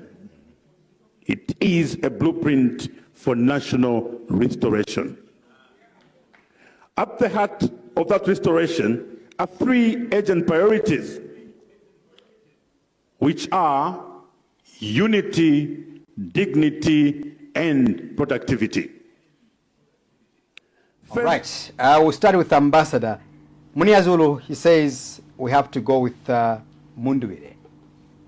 I think it's a very good thing for Honorable Munia Zulu to decide to stand out. You know, lots of people wait until the last ditch to make a decision. I respect people who say, I will make a decision, I will either be with PK or IP. Or none at all. Decisiveness. Yes, compared to those that wait for the last minute. When they see the gravy train is moving, that's when they do this. So it's a great thing. Right. Next thing, I would like to say that I watched the electric, launch of the Tonse Alliance manifesto at the Golden Peacock yesterday, where the Tonse Alliance president, personal friend and big brother of mine, Brian Mundubile, there was a certain energy that came out of there. Right. I saw it, and I've been following politics for a long time. So, for instance, when he came on the stage... Remember, you've got a minute. Yes, I've got a minute. In this 1 minute, he said, as the English say, on a great day, on a good day, let only good words be spoken. That's not enough. That was Brian Mundu. That was Brian Mundu. Thank you so much. You can see the way they... Thank you, laughter now. I will let PK continue laughing for a moment. Let me jump and go to Mike Sichula. Comrade Mike Sichula, quickly, Munia Zulu and also Brian Mundu unveiling the Tonse Alliance manifesto. Within a minute. I think Munia Zulu coming to back Brian Mundu is something that is a momentum that has been going on for some time. We have seen 7 MPs back Mundu as well as other people that were in politics back Mundu. So it's like it's a moving train, and anybody who wants to get to the destination that they want to get to, they are jumping on the MBM train, and so is Munia Zulu being one of those passengers. Then coming to the launch of the manifesto, I think now it's time for the Tonse Alliance to begin to explain how they are going to achieve all the promises that they have made. Yeah. For instance, they have made a promise to women that women are going now to be given more contracts, more government contracts. Then they have also indicated that they are going to build over 500,000 housing units. So the Zambian people now are beginning to ask whether they're going to get a loan or they're going to contract more debt. So it is now the time for the Tonse Alliance to begin to explain the how. You have told us this manifesto, but how are you going to do whatever you have promised in a manifesto? Right. Then I also expect the Tonse Alliance to explain this manifesto not only in English, but they should also translate it into local languages. Yeah. But there's one thing that disturbed me, and I think the Tonse Alliance needs to explain it. You know, when I saw the choir, it was dominated by PF Ligaria. But when I inquired to people that were managing, they said the challenge that the other political parties in Tonse have had is that they're having challenges again to bring Ligaria into the country because of something that they don't understand. Right. Then others are saying, you remember I spoke about the 2 Ds. It's like there's a design by the UPND to so more or less like frustrate the printing houses in Lusaka or in Zambia not to be dealing with the opposition. But this is very sad because look, President Hakainde Hichilema and the UPND, they have promised jobs to Zambia. But that's an allegation that how can we prove that? Yeah, indeed. Yeah. Because if I'm a printer, if I'm a printer, you bring business to me. Doesn't matter which political party you come from. I'll print. Business. It's business. So this is the that submit ambassador was counting your minute actually. Oh, he's whispering to me. Is that a minute? so we're counting me and the ambassador.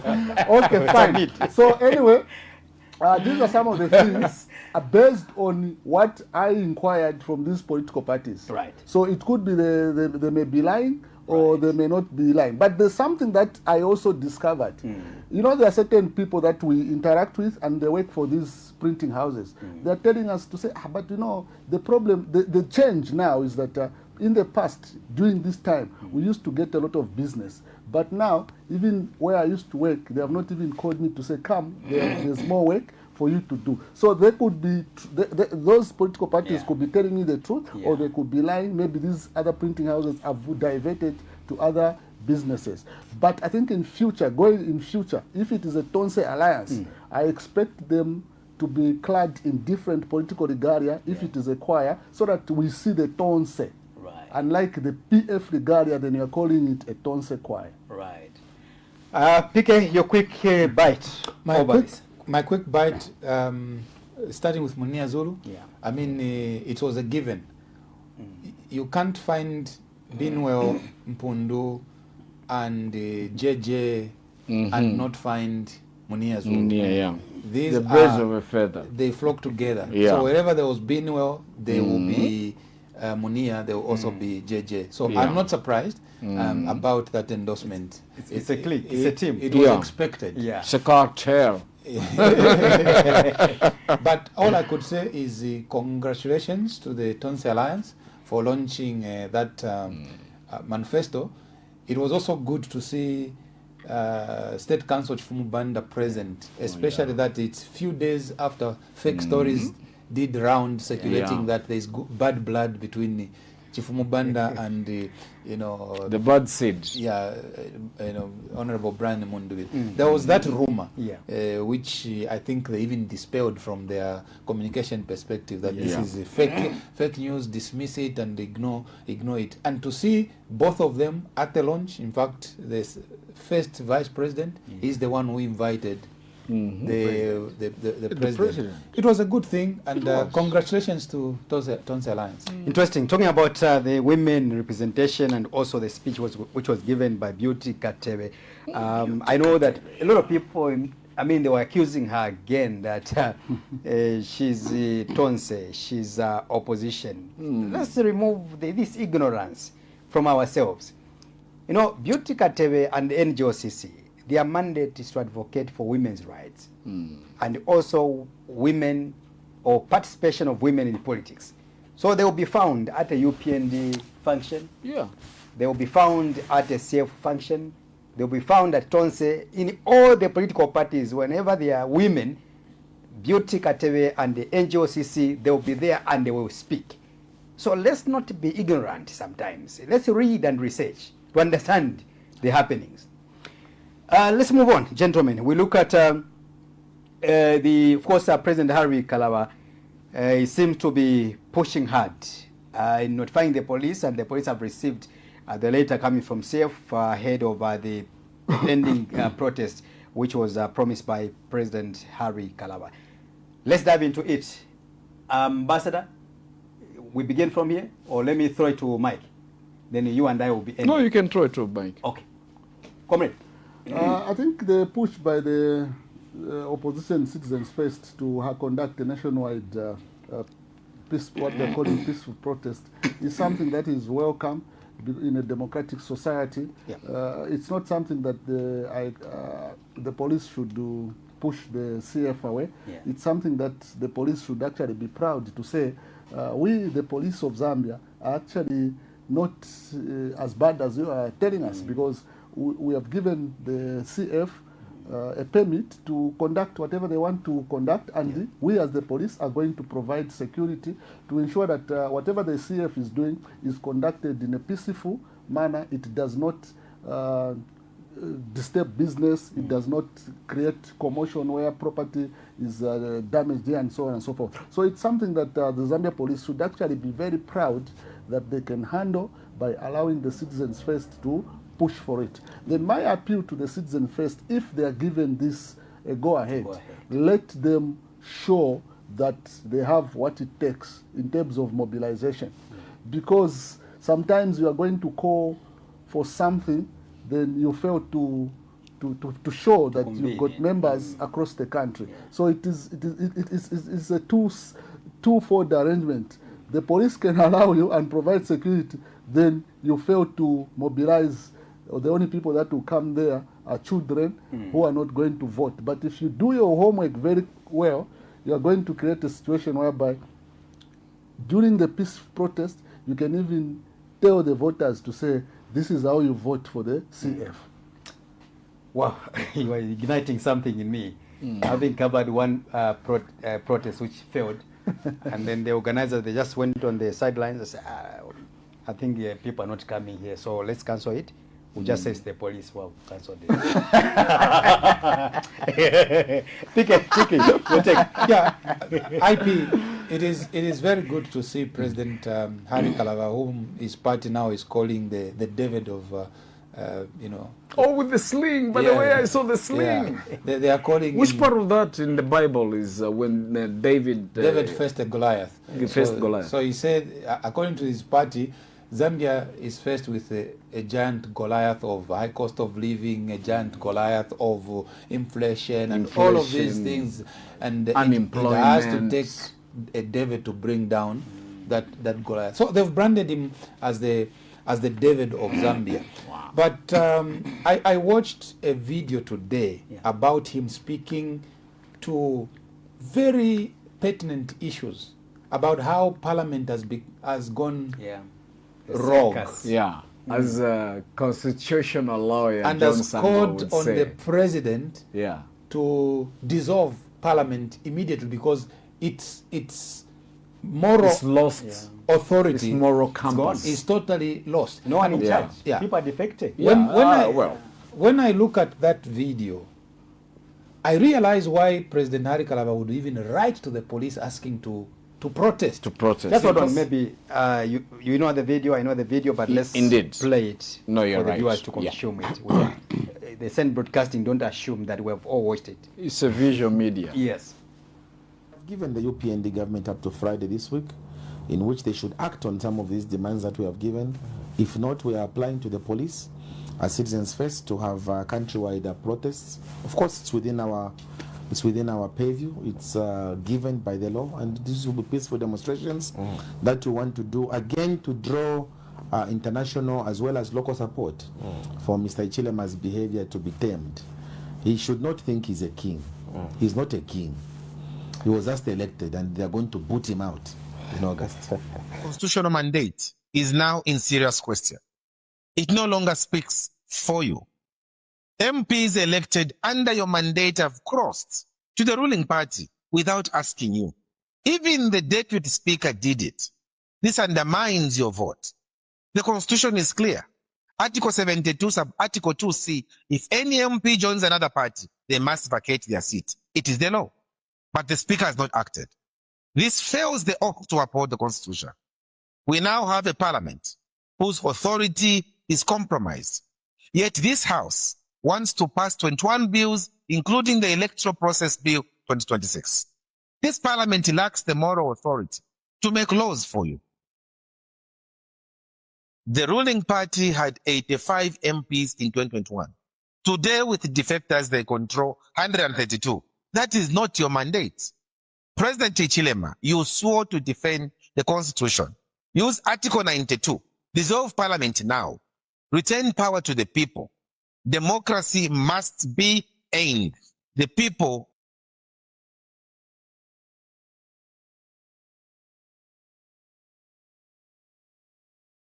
All right, thank you so much. Proceed, PK, on that. Yeah, when you look at that video, it tells you here is a president who is concerned about the welfare of not just the people of Zambia, but of the democracy. And I am not surprised that only a week ago he wrote to SADC, he wrote to America, he wrote to Britain, he wrote to the EU. It tells you a president who is ready to run and ready to work. All right. I know some people have accused him of saying he's the only one that the police allows to do rallies. But he's also the only one demonstrating this level of courage to write to international communities, to also write to the police to say we want to protest countrywide. It is a good thing. It shows confidence in the minds of the voters to say, I think we have somewhere we can focus. In my view, President Hari Kalaba is a rising political star we should look at and perhaps give him a chance. Right. Ambassador, your quick bite? My quick bite is looking here, right here in the camera, and I'm saying, President Hari Kalaba, I'm proud of you, brother. I am.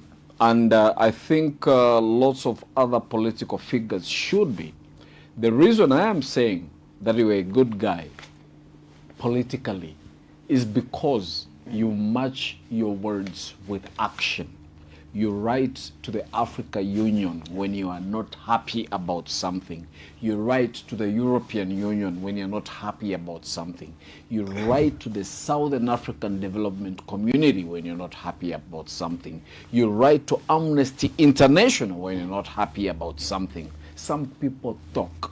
What you have been doing in our democracy is you've been walking the walk and talking the talk. And I'm hoping that you can continue doing this, because that's what we need. We need to document every concern that we have. So when I look back, sometimes I'm like, if we had a combination of Hari Kalaba, Brian Mundubile, Makebi Zulu, and all these other guys, Fred Membe, get together, can we bring back democracy in Zambia again? In 117 days? 117 days is never too late Look at how long it took to bring in Edgar Lungu as the 6th president of Zambia. It was only 28 days. I know because I was there. Okay? So, it's actually 2 months. Yes. So, you know, if you can bring all these efforts and the energies together, we need democracy. We don't hate President Hakainde Hichilema. No, I personally love him a lot. He's my cousin, like I've always said here. But we need to save democracy. We are a democracy, not a kleptocracy, not a chiefdom, not a kingdom, and we do not want wamuyayaya. We want to remain the way we got back to what we call the return to multi-party politics. Mule kutika ba IP, eh? Mule kutika. Haikuwa na mani. We need democracy. So we need people like Hari Kalaba. When he says he's going to do something like this, he goes and he follows it up with a pen. And he follows it up with action. Yeah. And he has called for civil action.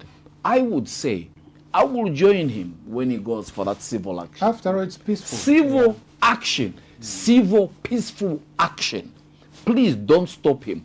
The same way, by the way, let me chip in a word again to the Inspector General of Police or whoever decided that there was going to be democracy yesterday at the Golden Peacock Hotel. They didn't disrupt that auditorium meeting. Mr. Grafel Musamba, well done. Kudos. Please, people showed you that they're not going to break down the law. They showed you. They sat there. They listened to the deliberations by Brian Mundubile. And they listened to the deliberations of everybody else. Right. But you told me a minute. Correct. So I will get back in that 1 minute. Did you say a minute? Yes. You've gone for 2 minutes already. Okay, I end there. Thank you. All right, so we shall look forward to what will happen, of course, if at all the police will give the go-ahead to CF party to go ahead with the protest. And I also did... When is it, by the way, and where? 25th. I took note of the comments where people are saying, is a CF and the KALABA in cahoots with the government? Is he a puppet of the government? Why is it that always it's only him who's being allowed to go and protest? Now, I think President Hichilema just loves it. Now here's the thing. Again, I talked about ignorance and the lack of reading sometimes. What CF have done is basically to notify the police. And the police have received. So they are in receipt of the notification. The notification. Not that they have been allowed to go ahead. No, they are still waiting to be allowed. And the hope and prayer are they supposed to be allowed? Is that they should, yes, they should be allowed. Sorry? Yes, it's in the By who? Constitution. It's not legal. They are supposed to just save notice. It's a notification. And they should just acknowledge. We have acknowledged. Yes. Okay, so maybe I was answering a different question. Are they supposed to be allowed? No, they're not supposed to be allowed. They should be allowed. No. Using the public order. They've made the Zambian people to believe that they need permission. Should give permission. No. Yes. The constitution or the law says you need to give police notification that we're going to do this according to our right. To say, we acknowledge this, we have no objection. And we shall offer you protection. Exactly. Fantastic. Yeah. So what the police are supposed to do is basically to offer security if they want. Yes. If they do not want, they should not offer security. Yes, that's why if you read even that letter, correct, the CF said we will provide marshals, and they even stated how many marshals per province correct, will be there to maintain law and order. But if the police says your marshals are not enough, we will allocate. We'll help you. We will additional. Right. That is their duty. Yeah. Interesting. That is in line with the Public Order Act. So you notify the police, and then from there you go ahead. All right, quickly, gentlemen, let's hear again a minute. President Hakainde Hichilema reopens the much talked about Mulungushi, Zambia, China, Mulungushi Textile in Kabwe. Again, this is a project which has brought a lot of conversation and exciting to men Zambians as of today. Mike Schula, quickly, a minute. I think the reopening of Mulungushi Textiles in terms of economic development is something that we need to welcome. And I personally hope that this project has now been opened and there is not going to be any closure like we have seen in the past. Because what we saw in the past is that it gets open, then there's a closure. So one thing that again politicians are not honest with Zambians is that Mulungushi Textiles is a joint venture between the Zambian government and the Chinese government. So sometimes the Zambian government may seem to be slow to take action in terms of reopening. Maybe whatever is supposed to come may not have come, then a delay has been, a delay took off, then when it's closed, people are going to say, have you seen these politicians? They always come and lie to us, they open when it is during elections. Why is it that it gets open during elections is also something that Zambians need to know that the government of the day will always use something that can bring support to them. So reopening of Mulungushi Textiles, there's a guarantee of creation of jobs. The UPND promised that they are going to create jobs. So having it in operation means jobs are coming. Then there's also an outgrower scheme of cotton that is also going to create jobs. So it is something that is good. But something that also got my attention, and I thought the IDC, the Industrial Development Corporation, could have done better when they printed a demo chitenge. That sample that they printed. To me, having that sample of a chitenge in more or less like in similar colors of the UPND, it didn't sit well with me because that is not a UPND project. It is a project for the Zambian people. So the IDC could have done better to do a sample of the chitenge in Zambian colors. Have it in Zambian colors, and or if they didn't want to do it in Zambian colors, a flag. Because what we saw there is that they put two portraits of President Hakainde Hichilema. But remember, this is a project between Zambia and China. Why not have Hichilema on one side, then also Xi Jinping on the other side? So to me, the IDC there did not do a good job. They needed to have political eyes. This guy is a speech analyst. Yes, you won't stop. Thank you so much, comrade. PK, a quick take. We have to go. Under a minute. I really hope that finally Mulungushi Textiles has been opened to stay, not to be closed again. To stay. To stay. I really hope it will stay. Remains open. I am happy that it will create jobs. I'm happy that people can buy chitenge material locally. We've been buying from Malawi and Ghana, Tanzania. I am happy that finally we can buy our own chitenge materials. This is the legal area we're talking about. Yes. For the PF and everyone else, UPND, they can have their materials printed there. You are giving money to your local industry. This is good. UPND, you have done well. Kudos to you. Many times cadres accuse us that you don't praise the government. This one. Thank you. You have done well. We don't easily approach. This one, you deserve our kudos. You have opened Mulungushi Textiles, whether it is close to elections or not. But if it is going to stay and it will provide employment for our people, well and good. We are good. Correct. Ambassador? President Hichilema, great job for reopening the Mulungushi Textiles, which President Edgar Lungu opened a long time before. But what is most important is that Edgar Lungu, he opened and used to open and close it in 2 occasions. I remember covering that. Tell me about it. No. Sorry, but I will mention this. I covered the Mulungushi Textile reopening and closure, reopening and closure. Each time we are having an election and Edgar Lungu, it would close. I mean, to open. After election, again, it will close. So that's what PK is saying, that I hope now it will remain open. Okay, so my bottom line is jobs are very important. All of us here are parents. Yeah. PK, IP, Mbala Mafia there. There is nothing more important to a man than having a job and having the ability to provide for the family. That's what makes a man a man. Exactly. You know, when the kids want bread, they want eggs. You should be able to provide that. And if this is going to do that, I don't care, President Hichilema, whether, you know, you're doing this for campaign purposes. We know it's coming 3 months before the elections. But if 2,000 people are going to get a job, I am very, very happy. Right. That's all I can say. I'm still coming back to you. But of course, Julius Malema, who was convicted in South Africa, of course, he has appealed his case. As you know that Julius Malema has been in court for the last 10 years over his firearm, you know, matter. And last week he was convicted to 5 years imprisonment.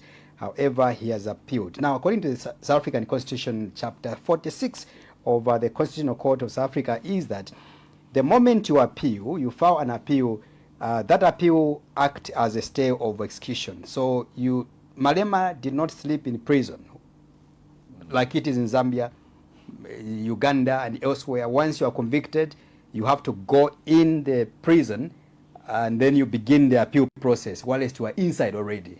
The South African court is different. The moment you appeal, that acts as a stay of execution. So therefore, Malema is still a free man until the matter is exhausted by all the processes. If he's going to lose at a magistrate court, High Court rather, magistrate. yes, now. yes, so he's going to the High Court. To the High Court. Yeah.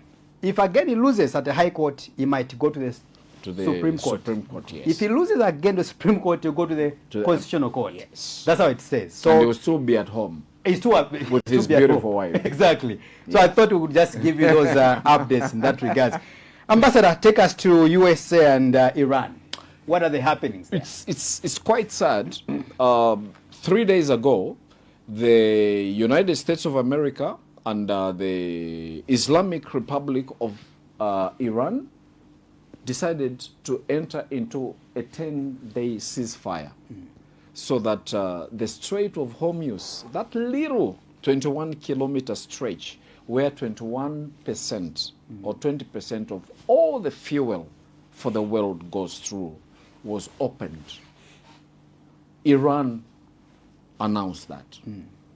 But they said one of the conditionalities was that Israel should stop bombing Lebanon.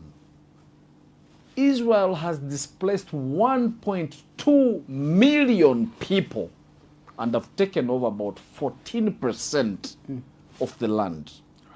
1.2 million people is like half the state of Lusaka. Homeless. That's what Israel did. So anyhow, Iran said, if you stop punishing the Lebanese, we will open this strait. At that time, a barrel of fuel, oil, was at $114. So yesterday, the day before yesterday, Iran said, we will lift it. And the moment they did that, Brent crude dropped to $88 in 1 minute.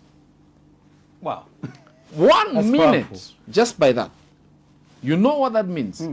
Fuel prices, food prices, and everything went down. But then Israel, bloodthirst Israel, decided to start bombing Lebanon again. So yesterday, Iran said, we shut it again. Again. Yes, they shut it within 24 hours. So we are back to where we were. This may appear as if it's a faraway story. Yeah. And I'm glad that you always keep asking me about this.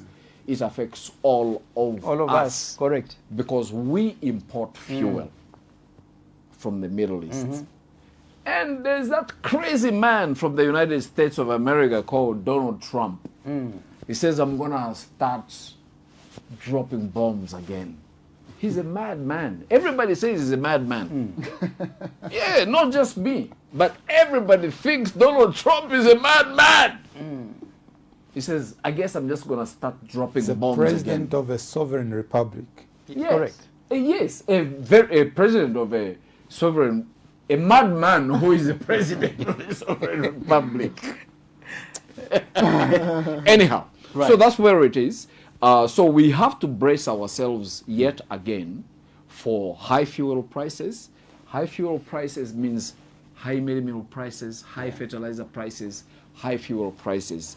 According to computations, it means if this goes on for another month or two, our liter of petrol will be about 45 kwacha per liter. Right. I wrote about this stuff 2 or 3 months before they dropped the first bomb. And I was getting people calling me saying, what does he know? And how yet, do you when know? yes, I read this stuff. That's what I studied. Yeah. Correct. And then a month later, they cut the taxes over the same. And they're telling us that the treasury lost 200 million. 200 million. Now, can you imagine? A subsidy. No, continue. Gentlemen, we have to go. I wish We gotta go. Yes, we have to go. No, we can't go. Can we please just let's ask the CEO first. Should we go? Your programming is beyond the CEO. The boss has directed. Programming is beyond the CEO, and it's beyond me as well as a moderator. Okay. Otherwise, thank you so much, Ambassador, for coming through. Thank you very much. Right. Piquet, thank you so much for coming through. Thank you, IP. I'm happy that Ambassador clarified about his, what did you call it again? What did you call it? My pipe. It's garnish. Oh, yes. The garnish. It's garnish. Please, this is not smoke. He's not smoking. No. You know, some of you are It's sending a lifestyle. messages. Stylish. like FJT with his suits. Yes, It's indeed. Ambassador with his pipe. Yeah, And so it's it's like like having with a my toothpick. pipe. Yeah, it's like a toothpick. The guy with a toothpick. Yes. Because you know, I felt so bad. People were saying, no, but Pastor, How can you allow? I'm not happy with you. How can you allow the ambassador to be smoking there? You're the owner of the station. You're letting go of this. Say, Bamdala, this is just garnish. Can you see any smoke bellowing out of this? Ambassador, we are not exposed as you are. So when we ask these questions, just answer. You know, we're not exposed. Yeah. As we think is smoking. So at least we're happy. You have clarified. Thank you, Ambassador. Thank you. Comrade Mike Sichula, thank you so much. IP, thank you. And to our viewers, last week you told me that I didn't have a necktie. Oh, So yes, now yes. I came with a necktie, but it has got a history. Oh. This one, when I was at Kamara High School, I left Kamara High School in 2000. It comes that far. Don't tell me. This was a necktie for the debate club. Seriously? Tell me. Wow. So from 2000. So this is how far I've kept it. So I said I'm going to go and show IP. I feel very odd. It's older than some children, eh? That's powerful. No. The fact that he left high school in 2002. Yes. No, 2000. 2000. I feel very odd. Where was I? I think PK, you were in UK that time. Eh? You were doing your masters that time. No, I went in 2001. Huh? You should have. I should have. Yeah, you should have been. Yes, I was. Yes, I was in the UK that time. Yeah. Wow. My God. So Thank my you. young brother. Thank you so much, gentlemen. Thank you so much, gentlemen. And thank you so much for showing us that Kamala High School you look smart, by the way. historical Thank you. tie. Thank you very much. And you know, all the chicks were talking about you, eh? Thank you so much to you, No, the let them viewers talk watching the about the program. necktie. This has been the analysis program. I know my team, my people doesn't want to stop talking. But we'll be back again next week with another episode and some other interesting stories that will be lined up for you. May God bless Zambia. May God bless Mother Africa. Good night.